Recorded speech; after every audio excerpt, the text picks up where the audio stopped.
성경 말씀 고린도전서 15장 42절부터 54절까지 교도하겠습니다. 제가 먼저 볼게요. 죽은 자의 부활도 그와 같으니 썩을 것으로 심고 썩지 아니할 것으로 다시 살아나며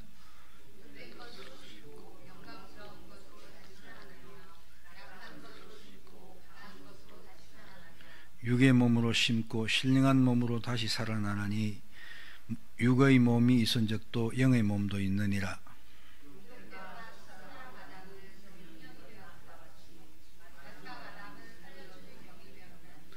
그러나 먼저는 신령한 사람이 아니요 육의 사람이요 그 다음에 신령한 사람이니라.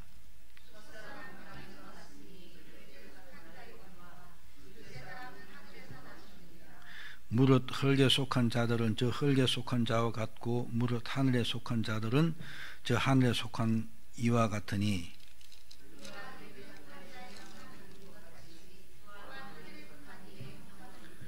형제들아 내가 이것을 말하노니 혈과 육은 하나님 나라를 이어받을 수가 없고 또한 썩는 것은 썩지 아니하는 것을 유업으로 받지 못하느니라.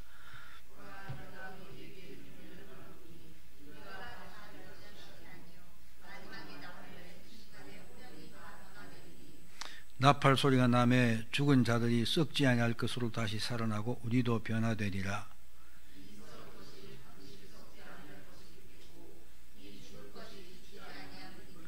예, 함께 이 썩을 것이 썩지 아니함을 입고 이 죽을 것이 죽지 아니함을 입을 때에는 사망을 삼키고 이기리라고 말씀이 이루어지리라. 기도합시다. 예, 오늘 아마 이 소위 문답의 이 구원론 부분에서 마지막 시간 같습니다. 38문인데 지난 시간에는 성도의 죽음에 대해서 우리가 살펴봤습니다. 아무튼 죽음은 우리 구원이 완성되는 아주 중요한 과정이다. 그래서 죽음 겁낼 것이 아니라 죽으면 우리 더 좋아지니까 겁내지 말아야 된다는 이런 말씀들을 쭉 생각해 봤습니다. 오늘은 38문 부활 문제입니다. 자, 문답 봅시다. 믿는 자들이 부활할 때 그리스도로부터 무슨 유익을 받는가?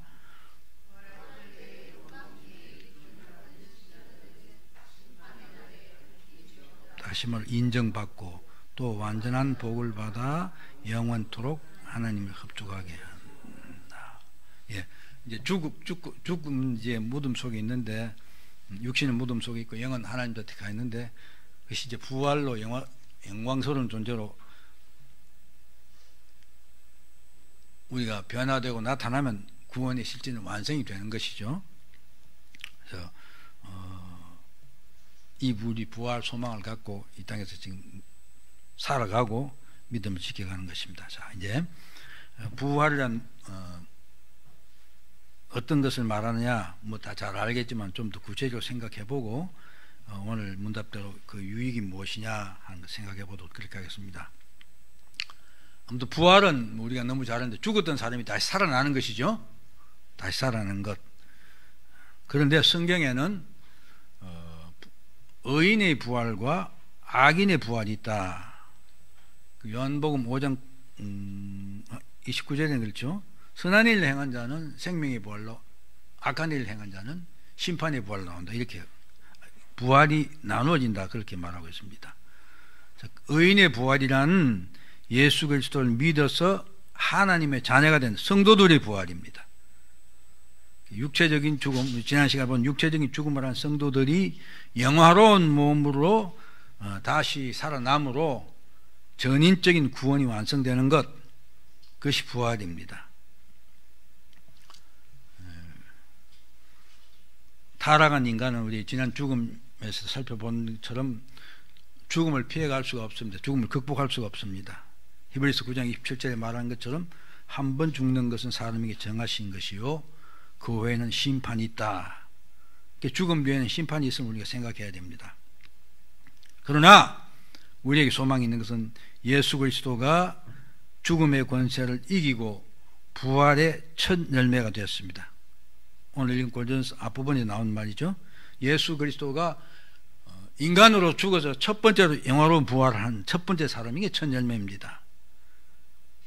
그렇기 때문에 그리스도 안에 있는 우리도 사망 권세를 이기고 부활의 영광에 참여하게 되었습니다. 그렇기 때문에 에베소서 2장 6절 같은 데는 우리가 함께 그리스도와 함께 일으키사 그리스도와 함께 하늘에 앉혀졌다, 그렇게 말합니다. 또 오늘 읽은 앞부분에도 보면 고린도전서 5장 22절에 보면 아담 안에서 모든 사람이 죽은 것 같이 그리스도 안에서 모든 사람이 삶을 얻으랴. 즉 우리가 그리스도와 연합되었다는 건 그리스도와 모든 걸 같이 하는 것입니다. 그리스도가 이루어진 건 우리에게 이루어진다, 그거죠. 오늘 읽은 말씀 속에도 그런 내용이 들어있습니다. 그리스도가 이미 부활하고 첫 번째 열매가 되었기 때문에 우리는 마지막 때에 부활을 기다리고 있지만 그리스도와 같이 똑같이 부활한다, 그것입니다. 그렇기 때문에 그리스도 안에서 그리스도와 하나가 된 성도는 그리스도가 영원한 부활하신 것처럼 우리도 똑같이 그리스도와 같이 영화로운 몸으로 부활한다. 그래서 그리스도의 영원한 삶을 살게 된다. 그러나 악인의 부활을 자꾸 붙여놨는데, 악인은 부활하여 하나님의 진노의 심판을 받고 영원한 형벌, 불못 혹은 둘째 사망, 이렇게 표현하고 있죠. 영원한 형벌을 받게 된다, 이것입니다. 자, 오늘 문답에서 본 대로 성도가 부활할 때 받는 유익, 오늘 문답에 나와요. 첫 번째, 영광 중에 다시 살아난다. 말을 바꿔 말하면 무덤 속에 잠자던 육체가 영혼과 다시 결합해서 영혼과 영육이 있는 완전한 인간이 되는 것이, 그런데 그 몸이 신령한 몸으로 다시 살아나는 것입니다. 성도가 이렇게 영혼은 부활을 하게 되면 영육 사이에 있는 갈등이 없어진다, 이런 말 제가 또 붙여놨는데, 우리가 이 땅에 사는 동안에는 우리 영육 간에도 갈등이 항상 있습니다. 그러나 그런 모든 문제가 해결되는 신령한 몸으로 부활한다. 좀 더 구체적으로, 그러면 부활한 몸은 어떤 몸이냐? 네, 한마디로 그리스도의 영광을 받으신 몸과 똑같아진다. 성경은 명백히 그렇게 말하고 있습니다. 빌립보서 3장 21절에도 보면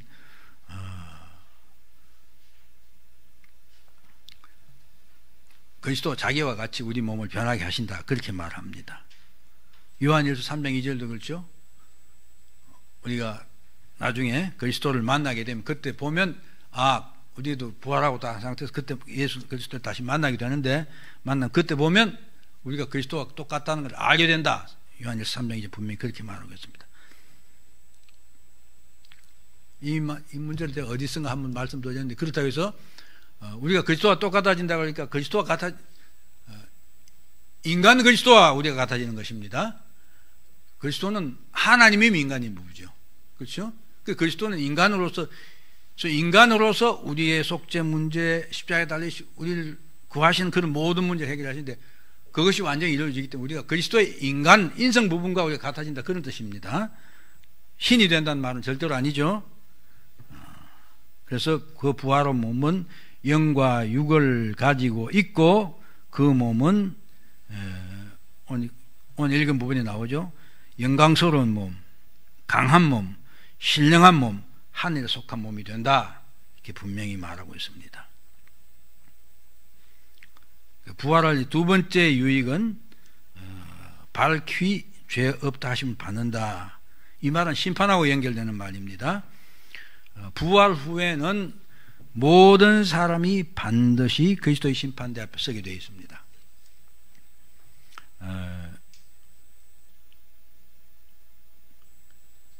전도서 구약에도 보면 12장 14절 하나님 모든 행위와 모든 은밀한 일 선악과는 심판하신다. 근데 오늘 읽지 않은 고린도 후서 5장 10절입니다. 우리가 다 반드시 그리스도의 심판대 앞에 드러나 각각 선악간에 그 몸으로 한 것을 따라 받으려 함이라. 그리고 심판주는 요한복음 5장 22절에 말하는 것처럼 예수 그리스도다. 자, 그래서 이 심판 문제에서 조금 많이 좀 생각해 볼 것입니다. 자, 이 심판 때 그리스도는 그리스도를 믿는 믿음 안 있는 자들을 아신다, 밝게 하신다. 아까 문답에서 그렇게 말했죠. 죄 없다 인정해 주신다.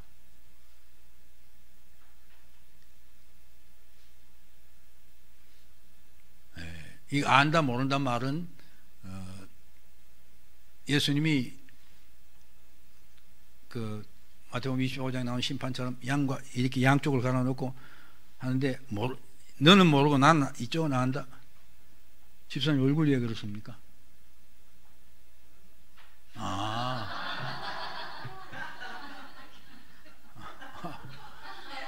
아니 나 깜짝 놀랐어요. 이게 왜 뭐 이렇게 열오르고 하면서 얼굴이 막 붓고 하는 사람 그렇게 돼서 갑자기 그렇게 된 것 같아서 예. 그러니까 그런 면에서 너를 이 상대를 인식한다 인식 못한다 그런 말이 아니라 그리스도 안에 있던 사람들은 내 사람이고 구원받은 자는 인정해 준다 그런 의미입니다. 즉 정죄의 심판을 받지 아니하는 것입니다. 요한복음 5장 24절에 있는 말씀 내가 진실로 너희에게 이르노니 내 말을 듣고 또 나 보내실 믿는 자는 영생을 얻고 심판에 이르지 아니하니 사망의 생명을 옮겼다 이렇게 말합니다. 심판대 앞에서 정죄의 심판을 받지 않는다. 그렇게 하고 성경은 보면 또 상을 받는다고 이렇게 여러 가지를 말하고 있습니다. 내가 분명히 상을 받는다 이렇게 말합니다. 이 문제는 밑에서 조금 생각해 보려고. 왜냐하면 정죄의 심판을 받지 않는 이유가를 제가 그렇게 설명해 놨습니다. 이미 예수 그리스도께서 십자가에서 그 문제를 다 해결했기 때문에 그렇다 이것입니다. 우리의 죄를 예수 그리스도가 지시고 십자가에서 죽음을 하셨기 때문에 그렇다 그것입니다. 그러나 불신자들은 정죄를 받아 영원한 형벌에 처해진다. 이게 부활하고 난 뒤에 그리스도인이나 비신자나 다 부활해서 심판을 받게 되는데 나누어지는 것이죠. 불신자들은 정죄를 받아 영원한 형벌에 처해진다. 자, 그래서 이제 성경에서 말하는 심판을 제가 가만히 생각해 보니까 목사님 이런 말씀을 성도는 심판 없습니다. 그냥 프리패스입니다. 그런 말씀을 여러 번 하더라고요. 그래서 이런 문제를 내가 조금 명백히 할 필요가 있다는 생각이 들어서 또 써놨습니다. 성경이 말하는 심판 대부분 보면 인간에 대해서 써질 때도 있지만 하나님이 심판하신 것을 성경에서 심판 이렇게 말합니다. 거의가 다 그런데 그런 게 약간 안 그런 단어도 있다 그런 뜻입니다. 근데 이 심판이라는 의미는 단어 자신 의미는 하나님이 결정하신다 판단하신다 그런 뜻이에요. 그러니까 심한 지옥을 보낸다 안 보낸다는 그런 보다는 하나님이 지옥 보낼 자 아닐 자를 결정하시고 판단하신다 그런 의미다 이것입니다. 그래서 이 성경에 보면 신구약이 다 나옵니다. 성도들이 현세에서 심판을 받는다 그런 말을 하고 있습니다. 성도들이 세상에서 죄를 범하면 하나님이 징계를 받죠. 우리 징계 받는다는 건 너무 잘 알고 있고 우리 황 목사님 잘 가르쳐 준 내용입니다. 근데 이것을 말할 때 하나님의 심판이다 이렇게 말한다 이것입니다. 그 이스라엘 백성들이 보면 하나님 말씀 순종하지 않아서 심판을 여러 번 받지요. 다 그게 해당되는 이야기다 이것입니다. 근데 신약에 보면 베드로전서 4장 17절 이런 말 하나님의 집에서 심판을 시작할 때가 되었나니 만일 우리에게 먼저 하면 하나님이 복음에 순종치 아니한 자를 그 마지막 어떻게 하겠느냐. 즉 하나님께서 이 땅에서 성도들에게 심판을 행하신다. 즉 징계를 가하신다는 것입니다. 그런데 이 심판은 참 놀라운 은혜죠. 하나님께서 우리로 하여금 여기 베드로전서 4장 17절 말이 바로 그런 말이다 이것입니다. 우리로 하여금 하나님의 마지막 심판 때에 가서 정죄받지 않기 위한 하나님의 은혜로운 조치라는 것입니다. 우리로 하여금 이 땅에서 고난과 어려움을 우리가 잘못을 범해서 고난을 당하고 어려움을 당하고 하나님 징계 채찍을 받는 이유가 바로 마지막 심판 때 정죄받지 않기 위해서 벌을 주는 것이다 이것입니다. 고린도전서 11장 32절 이렇게 명백히 이렇게 말하고 있죠. 우리가 판단을 받는 것은, 즉 이게 판단이라면 심판이라는 말 똑같은 말입니다. 주께 징계를 받는 것이니 이는 우리로 세상과 함께 죄의 정함을 정죄받지 않게 하기 위함이다 이것입니다. 그렇기 때문에 하나님께서 우리를 연단시킬 때는 여러 가지 목적이 있고 있지만은 큰 중요한 것도 이 부분이 있다는 걸 명백히 하셔야 됩니다. 그래서 우리가 이 땅에서 우리 뭐 잘못으로 말미암아 하나님의 채찍을 맞거나 할 때 불평해서 안 된다 성경에 분명히 그렇게 말하고 있죠. 왜? 하나님 우리로 구원받는 자로 온전에 이르도록, 즉 성화가 제대로 진행되게 하기 위해서 이렇게 하신다는 것입니다.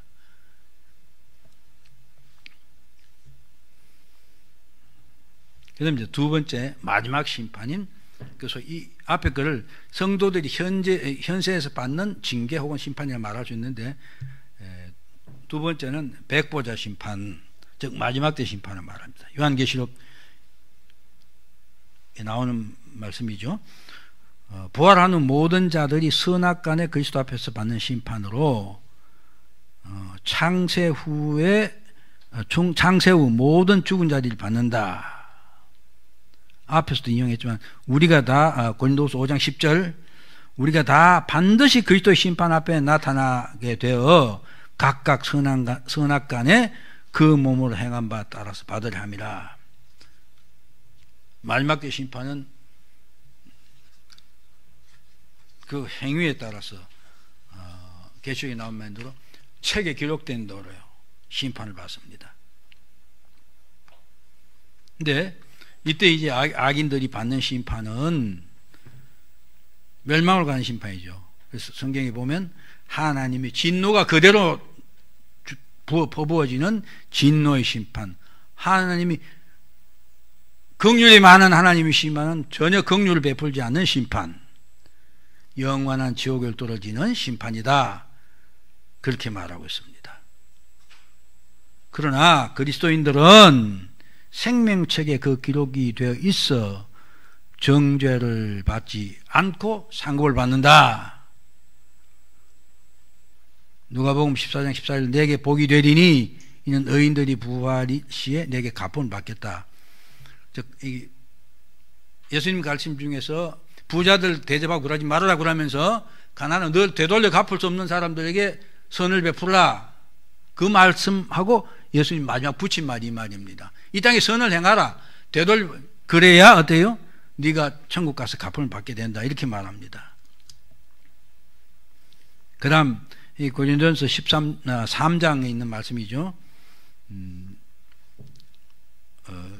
우리가 주의 일을 하는데 뭐 검으로 하고 철로도 하고 지푸로도 하고 나무로도 하고 뭐 그런 말을 쭉 설명하고 하면서 이런 말이죠. 그러면 마지막 심판 때 각 사람의 공적이 나타날 터인데 그 날이 공적을 밝히리니 이는 불로 나타내 그 불이 각 사람의 공적이 어떤 것을 시험할 것입니다. 만일 누구든지 그 외에 선 공적이 그대로 있으면 상을 받고 누구든지 공적이 불타면 해를 받으리니 그러나 자신은 구원을 받되 불 가운데서 받은 것 같으니라. 이게 마지막 구절 가지고 뭐 부끄러운 구원 이런 표현도 하는데, 자 아무튼 구원에도 이게 보면 이렇게 14절 3장 14절 15절 이렇게 말하죠. 상을 받는 것 그렇지 않은 것 이렇게 있는 것처럼 표현하고 있습니다. 그렇죠? 자 이렇게 놓고 또 더 나가 봅시다. 그 다음 성도들에게는 상으로 멸류관이 주어진다 이렇게 말합니다. 그리스도 안에서 믿음을 지켜 믿음의 선한 싸움에서 승리한 자들에게 기본이 구원입니다. 목사님 저렇게 분명히 그렇게 말씀했죠. 그렇죠? 상급이라는 게 구원이다. 그게 맞는 말이죠. 그런데 이제 보면 이제 앞에서 본 우리가 상이 있다. 그러니까 공적이 남지 않고 한번 겨우 구원을 받은 사람은 불가운데 받은 것 같다. 이렇게 말하니까 상 받는 사람 없는 사람, 분명히 구원 받는 데는 영광의 차이가 있는 것만 틀림없는 것 같아요. 자, 왜 이제 그러냐면요, 성경에 보면 이제 믿음을 지킨 성도들에게 면류관이 주어진다 그렇게 말합니다. 그렇죠? 면류관이 주어진다 말하는데 그 면류관 종류가 엄청 많아요.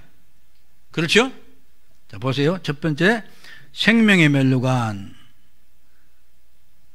죽도록 충성한 사람에게는 생명의 면류관을 준다.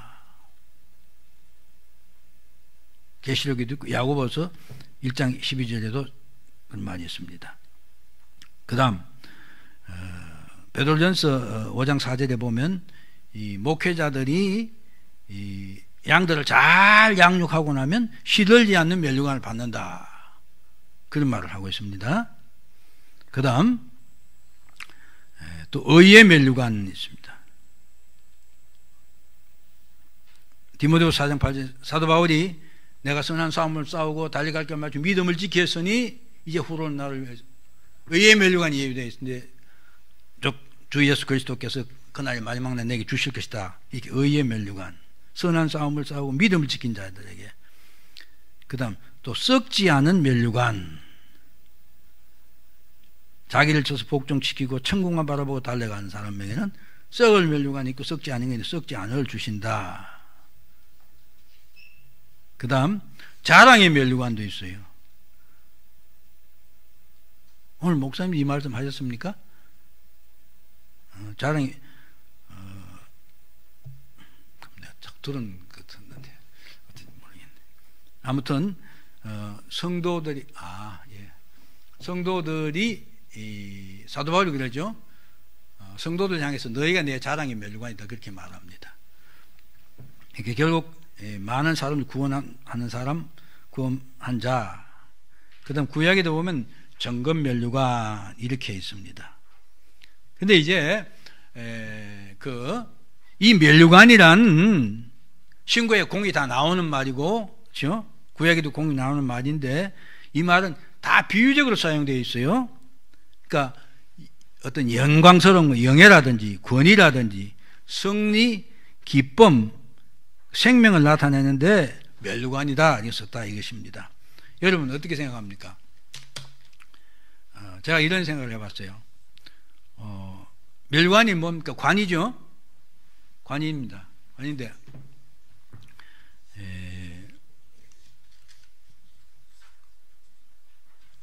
사람 관을 몇 개나 쓸 수 있습니까? 예? 좀 잘 쓰면 2개 쓸 수 있을까요? 근데 이제 요한계시록에 보면 예수님도 보면 관을 엄청 많이 썼다고 나와요. 그렇죠? 그렇죠. 그런가 하면 또 사단도 보면 권위를, 관이랑은 이게 말하는 대로 권위라든지 아무튼 그런 것들을 나타내는 모양이에요. 또 뭐 음료도 뭐 아무튼 관을 많이 써요. 7개 쓰고 10개 쓰고 막 그리 썼어요. 그 쓸 수 있는 겁니까 없는가? 그러니까 결국 이건 뭐냐? 이 신구약에서 바로 관이 영예나 권위나 승리나 기쁨, 생명 이런 것들을 나타내는 말로 사용된 것이다. 그래서 결국 구원받은 자가 생명의 면류관을 받고 그 생명의 면류관 받는 말이 어떤 생명이라는 뭐 표시가 있는 어떤 검관을 받는다 그런 말이 아니다는 것이에요. 즉 바로 영원한 생명을 받는 것 자체를 말하고 있다. 또 자랑스러운 것. 그러니까 우리의 구원이 엄청 존귀하고 자랑스럽고 귀한 것이에요. 그러니까 그런 면들을 다 설명하는 말이 면류관이다. 그 신구약에 사실은 그렇게 쓰인 내용들 잘 살펴보면 그렇다는 것입니다. 그래서 결국 가면 뭐 그래서 우리 황 목사님처럼 이렇게 잘 가르치고 한 사람들은 뭐 연령을 한 10개쯤 받고 저 같은 사람은 찌부러져 있었으니까 뭐 연령한도 없이 그냥 구원 받았을 때 많은 수고를 하고 한 사람들이 받는, 그러니까 그 자체가, 누리는 영예 자체가 자랑스러운 게 많을 수 있고, 그 뭐 그냥 겨우겨우 해서 구원받은 사람은 구원의 영광은 누리지만은 그것이 이게 좀 차이가 있을 수 있다, 그런 식의 표현이라고 저는 봅니다. 근데 이걸 조금 우리가 좀 더 생각해 봐야 되는 게, 천국에 가면 계단이 몇 계단인지 아십니까? 내가 본 천국, 펩시콜리는 그런 말 안 했어요. 평균 아파트 짓는다 그런 말. 아파트 그 시대 한참 아파트 여행할 때니까 아파트 했는데, 누구죠? 신약 한 사람, 유명한 있지 않습니까? 유명한 목사고 저 청신대 교수도 하는 사람. 그 양반이 자기가 천국 갔다 왔다 쓴 게 있어요. 저는 또 그런 건 다 찾아봐 사서 보는 사람이에요. 그런가 하면 또 그 미국에서도 뭐 어떤 여자가 생긴 게 또 있더라고요. 하고 또 뭐 한국에도 뭐 장롱가 어딘가 누가 보면 자기 천국, 아무 천국 갔다 제 친구 중에서도 그 천국 환상을 본 사람이 있어요. 근데 그 친구도 천국엔 계단이 있는데, 근데 지금 아까 성 이름이 왜 갑자기 생각 안 나죠? 아무튼 다 보면 천국에 12계단이 있다고 그래요. 그렇죠? 12는 많이 나오잖아요, 성경에. 12계단이 있대요. 근데 내 친구도 그런 얘기, 자기도 보니까 12계단이다. 12계단이 맞대요. 그 계단이 뭡니까? 이 그레이드를 표시하는 거예요. 급수를 표시하는 거예요. 그러니까 저 맨 앞 계단에 가서 하나님 발 앞에 이렇게 영광을 돌린 사람이 가면 저 12번째 계단 밑에 있는 사람, 그게 바로 이게 지금 고린도 전서 3장에 나오는 어떤 그런 개념하고, 그런데 어떻게 보면 12계단 됐다는 사람이 상당히 많아요. 제가 본 책도 다 보면 한 3개인가가 다 그래요. 12계단이라고 그런 말을 합니다. 근데 이런 것들은 사실은 험한 소리들이에요. 왜? 성경에 사도 바울은 세 번째 하늘 즉 하나님 계신 곳에 가서 봤는데 자기는 입 다물었다는 거 아니에요? 근데 요한이 그걸 이제 요한계시록 4장에 보면 하늘이 나오죠. 하나님 보좌가 있고 어린 양이 있고 7 눈이 있고 성령이 있고 그 다음에 24장로가 있고 그 다음에 천군 천사들이 다 옹이하고 있는 그런 모습이 나옵니다. 그리고 하나님 앞에는 이렇게 녹색으로 이렇게 청록색으로 된 바다가 있고 뭐 그렇게, 이걸 보면 이 구약에 보면 성전하고 뭐 그런 거하고 좀 이렇게 뭐 닮은 점도 있고 아무튼 그래요. 근데 그게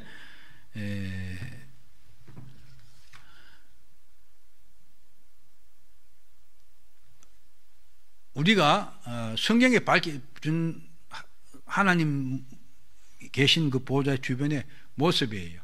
그렇죠? 근데 그것이 하나님 나라가 완전히 진짜 그렇게 되어 있느냐?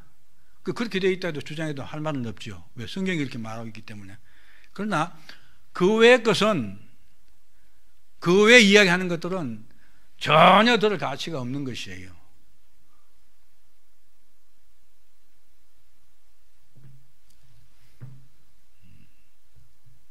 우선 요한계시록의 21장이죠. 새 예루살렘이 내려오는데 성이 이렇게 12보석으로 되어 있고 문이 12진주문으로 되어 있는데, 그게 이제 사도의 이름과 12지파의 이름이 이렇게 되어 있는데, 그리고 벽은 보석으로 되어 있죠. 그 길은 황길로 되어 있어요. 그렇죠? 천국이 그렇게 되어서 그렇습니까? 그건 아까 제가 말한 멸관하고 같은 개념이라고 봅니다. 왜? 우리가 천국에 만약에서 우리 이런 식으로 이게 살고 걸어 다닌다 그러면 그 검으로 된 길이 편하겠습니까? 그러니까 세상은 그렇지 않습니까? 영광을 나타낼 때 어떻게 합니까? 궁궐을 화려하게 짓고 뭐 지금 그 파리에 있는 벨사유 궁도 보면 엄청 화려하게 만들어져 있죠. 좋은 돌 갖다 대리석 갖다 붙이고 뭐 검칠하고. 러시아는 어떻습니까? 가면 크렘린 궁은 궁 꼭대기 전부 검칠해 놨잖아요. 영국도 보면 그 위에 꼭대기에 이렇게 돔 같은데 검칠된 게 제가 몇 개 본 기억이 나요. 그러니까 금이 제일 귀한 거예요. 보석들이 제일 귀한 거예요. 그런 거 갖다 꾸미는 거예요. 그렇죠? 그게 제일 화려하고 제일 좋은 거예요. 인간들에게 하나님 나라가 얼마나 좋으냐를 이해시킬 방법이 만약에 우리 지금 볼 수 있는 것들이 아니었던 것들도 해놨으면 그걸 아무리 보고 와서 우리가 말로 표현할 수 없는 걸 나타났다고 그러면 물론 말로 표현할 필수로 말할 수 없다 그렇게 말하고 있는데 그거를 우리가 와서 어떻게 알게 이해 못하는 거지요. 인간들이 엄청 좋다, 화려하다, 구원은 영예롭다. 그러니까 각종 멸관 혹은 이게 이런 모양들로 설명을 한다. 바로 그것입니다. 그래서 우리는 요한계시록에서 보여주고 있는 그 이상의 말은 하면 안 된다는 것입니다. 그런데 요한계시록도 다양한 상징이다 이것이죠. 그렇기 때문에 정확히 천국 이렇다 저렇다 말할 수가 없어요. 그런데 어떻게 12계단이 나왔는지 뭐 또 지옥 우리나라 지옥 갔다 온 사람 보면 뭐 깡패하다가 해가지고 그 있어요. 저도 그때 한동안 지옥 갔다 온 사람 간증 집회 엄청 유행한 얘기 있죠. 요즘 또 하는 모양이더라고요. 근데 그 유튜브도 난 찬송가를 듣기 위해서 좋은 찬송을 듣기 위해 유튜브를 종종 열어보는데 거기 보면 이렇게 쭉 보면 뭐 지옥 간증이 많이 나오더라고요. 그런데 그때 내 기억이 나요. 그 광주 출신 어떤 이게 그런 뭐 좀 이렇게 주먹 쓰고 했던 사람이 한참 다니면서 집회했는데 그 사람 지옥 갔더니 뱀이 그냥 쫙 깔려가지고 혀를 하고 있더라. 예? 그 대부분은 결국 불교에서 말하는 거예요. 제가 어릴 때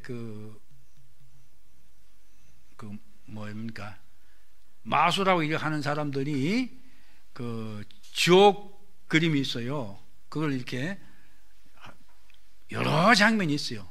그렇게 하고 뭐 이렇게 여자를 갖다 놓고 얼굴 내놓고 뒤에 뱀꼬리를 달아놓고 말이죠. 뱀 뭐 그런 걸 배주면서 지옥 그림이 있어요. 지옥 그림인데 보면 뭐 세상에서는 말 나쁘게 한 사람들은 혀를 뽑는데 하고 그 다음에 뭐 불효했던 친구는 뭐 도끼를 어떻게 하고 어떤 사람은 바늘이 가득 찬 그 밭을 지나가게 하고 뭐 그게 이제 그런 게 지옥이다 이렇게 말을 해요. 근데 성경에서는 더 이상 말이 없죠. 그냥 유황으로 타는 못에 던져진다. 그러니까 그게 무슨 표현입니까? 유황이요. 이렇게 누렇죠. 노란 게 되게 그 화산지대 보면 유황 많이 나오는데 나오잖아요.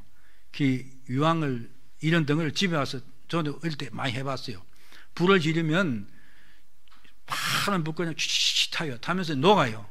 근데 그게 이렇게 딱 튀어서 붙으면 꺼지도 않고 해가지고 이 살이 훅 타고 들어가요. 그게 엄청 뜨겁고 엄청 고통스러운 걸 말하는 거예요.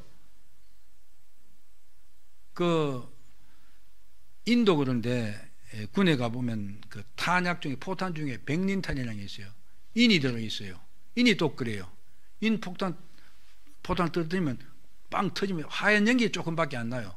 그런데 그 인이 확 퍼지면서 닿는 거예요. 닿으면 그게 떨어지지도 않고 그 딘이 다 탈 때까지 살을 파고 들어가는 거예요.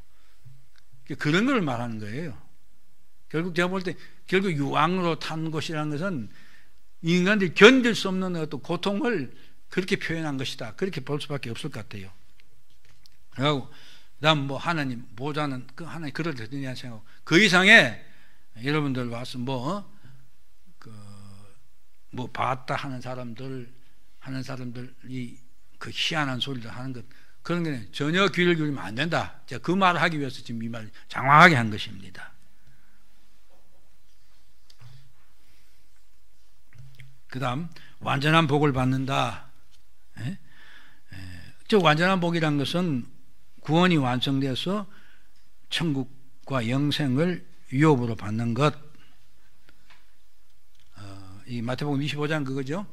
이 양쪽을 나눠놓고 한쪽은 천국 가서 같이 즐기라. 천국을 유업 받는다 그렇게 말합니다. 또 계시록에도 그러죠. 이기는 자는 이것들 상속하라. 내가 목마른 자에게 생명수를 값없이 주리니 이긴 자는 이것을 상속으로 받으리라. 즉 천국을 유업을 받는다. 그것입니다. 그 다음 천국은 완전한 곳이죠. 그러니까 결국 천국의 완전함을 이렇게 우리 인간들이 이해할 수 있도록 표현하는 방법이 이제 고통이 우리 인간사와 관계된 것은 저주가 없다. 아픔과 애통과 죽음이 없다. 눈물이 없다. 그렇죠? 그다음에 밤이 없다. 어둠, 두려움 그런 게 없다. 또 해도 없다. 해는 밝게 해주는 것이지만 또 뜨거우면 굉장히 고통스럽죠. 이게 밤도 없다. 해도 없다. 죄인이 없다. 그 있는 것은 생명강과 생명나무. 이게 영원한 생명이 있다 그런 말이죠. 근데 길이 정건길로 되어 있다. 이 길이 그렇게 되어 있으면 넘어지면 엄청 아플 것 같아요. 그 다음 하나님의 영광이 비친다. 그리고 생명체 기록된 자만 들어간다. 이렇게 되어 있습니다. 그렇게 하고 아까 말한 대로 뭐 온갖 이렇게 보석 이렇게 말하는데 아무튼 우리 인간이 상상할 수 없을 정도로 없죠. 상상할 정도로 좋은 곳이다. 그 우리가 아무튼 기쁨과 만족을 누리며 살 수 있는 곳이다. 그렇게 정도로만 이해하면 좋을 것 같습니다. 그 다음 영원토록 하나님을 즐거워한다 그렇게 말하고 있습니다. 하나님을 섬기고 하나님을 영원롭게 하는 것이 인간의 최고 목적이다. 그렇죠? 근데 우리 장족의 신앙 고백에서 하나님만을 만족하고 하나님을 영화롭게 하는 것이 인간의 최고의 가치다 하는데 여러분 그게 실감이 됩니까? 어떻습니까? 하나님을 영화롭게 하는 것이 인간의 최고의 목표고 우리가 가진 최고의 가치다. 어떻습니까? 실감이 좀 잘 안 나잖아요.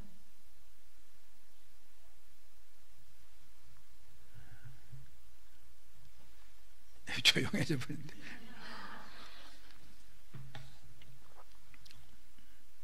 그러니까 아마 여러분들 중에 이런 경험은 있을 겁니다. 저도 이렇게 성령을 받았을 때 그 다음 하여튼 몇 번 그런 내 신앙 전체 경력 속에 그런 게 있어요. 이렇게 내가 내 죄의 사함을 받고 내가 구원받았다 하는 것을 깨달았을 때 그때는 그러니까 뭐 쉽게 표현해서 미치는 것 같죠. 뭐 아프던 이 기쁨하고 이게 막 터져 올라오는데 주체가 안 되잖아요. 그렇죠? 주체가 안 돼요. 그래서 뭐 그때 나를 아는 내 친구들이 내가 맨날 춤을 추고 다녔대요. 이렇게 맨날 춤을 추고 다니면서 응? 그게 뭐 그때 지금도 고향에 있는 친구가 이야기 나한테 편지를 써서 보냈는데 보니까 이제 시험 때가 돼 시험 공부를 열심히 하는데 한데 그 나보고 시험 공부 안 하나 했더니 그러더래요. 야, 그거보다 더 좋은 게 있는데 내가 제가 공부 열심히 했어요. 그 고등학교 때 개걸리 공부 아주 잘했어요. 아주 잘했어요. 근데 공부를 다 해놓고 그런 소리 한 건지 모르겠는데 아무튼 그런 소리를 하더래요. 그런데 왜? 그때 내 마음을 사로잡고 있는 이 기쁨은 무언가 바꿀 수 없는 거예요. 그런 것들 우리가 하나님을 대면하고 하나님을 섬기게 되고 하나님과 가까이 있게 되면 그렇게 그런 어떤 그걸 뭐 신학적 엑스타시라 그렇게 말하죠. 어떻든 우리의 어떤 통제를 넘어간 극한의 어떤 기쁨, 감격 이런 것들을 우리가 실제 이제 체험하게 될 것입니다. 근데 그런 게 이제 우리가 이 땅에 신앙생활하면서 그런 경우가 간혹 있지요. 여러분들 그거는 늘상 그런 기분은 빠지지 않는 것 같아요. 이게 와서 그냥 언제 그런지 뭐지 기도하다 하면 갑자기 그냥 쫙 온몸이 뜨거워지면서 힘이 나면서 막 솟지 않습니까? 이런 것들이 아마 그 상황에 하나님을 직접 대면하고 하면 그런 상태가 되겠죠. 그래서 더더구나 이렇게 잘못된 것, 악한 것은 전혀 없는 상태가 되니까. 그리고 사실 생각해보면 그렇습니다. 우리가 정말 믿음직히 하나님 앞에 서기 위해서 일평생 달려왔잖아요. 딱 하나님 앞에 섰을 때 드디어 이게 성취됐구나 하는 걸 생각할 때 말할 수 없는 어떤 기쁨이 있을 것입니다.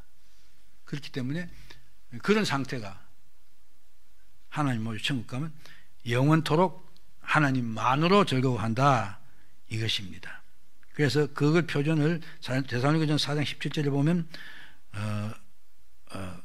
우리가 이제 이게 휴거라는 말을 했을 때 이 구절을 갖고 했죠.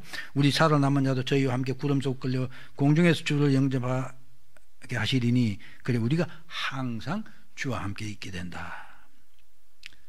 계시록 22장 3절에는 다시 저주가 없으며 하나님과 그 어린 양의 보좌가 그 가운데 있으리니 그의 종들이 그를 섬기며 그의 얼굴을 볼 터이요 그의 이름도 저희 이마에 있으리라.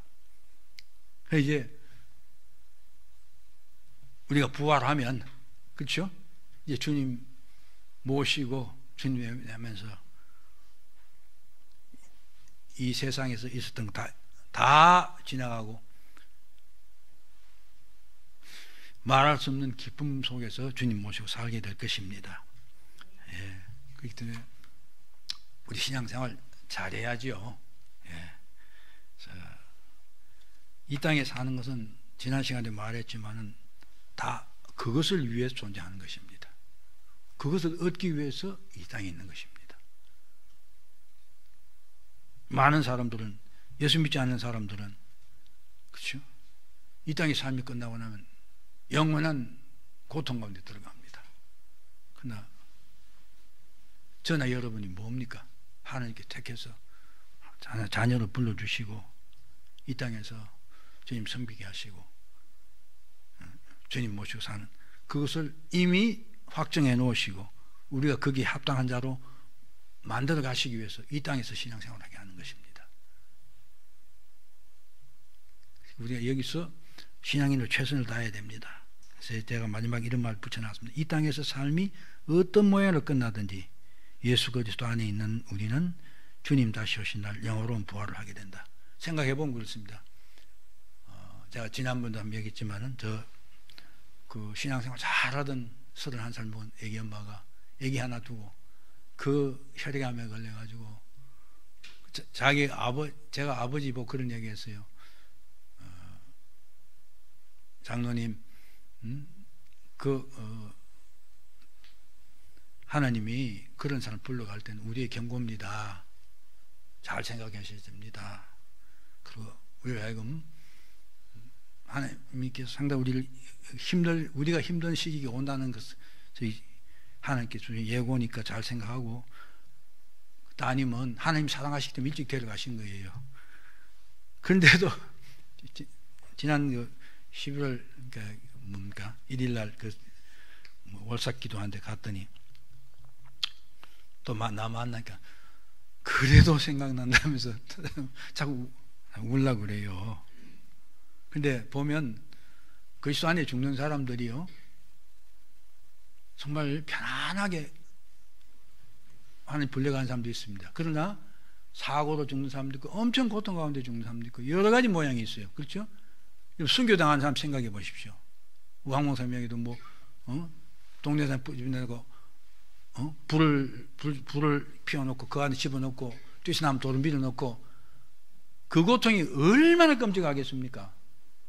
그렇죠? 이 땅에서 물론 이제 우리가 이제까지 가지고 있던 세상의 개념에서 죽음이 편안하면 참 복되다 그러죠.